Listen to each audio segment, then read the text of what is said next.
भगवान जब भी देवेला छप्पर फाड़ के देवेला। जब ली है नु तो बहुत गलत जगह से फाटी। ये फाटी तो फाटी लेकिन साना घटी।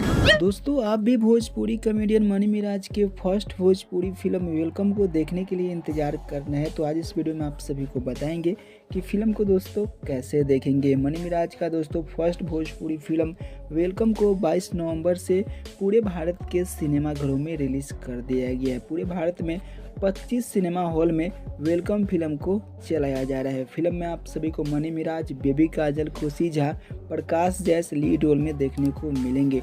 बहुत ही ज़बरदस्त कॉमेडी लव स्टोरी के साथ फिल्म को बनाया गया है और फिल्म को दोस्तों डायरेक्ट किए हैं संतोष मिश्रा जी, जो भोजपुरी में एक से एक बेहतरीन फिल्म बनाए हैं।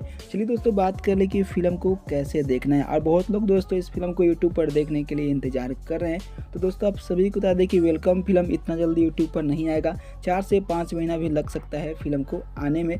तो दोस्तों आप सभी से रिक्वेस्ट है कि इस फिल्म को जाके सिनेमाघर में देखिए। अगर आपके नज़दीकी सिनेमाघर में फिल्म अभी नहीं लगा है तो हो सकता है दूसरे सप्ताह में आपके नज़दीकी सिनेमाघरों में फिल्म देखने को मिल सकता है। वीडियो अच्छा लगा हो तो वीडियो को लाइक करके चैनल को सब्सक्राइब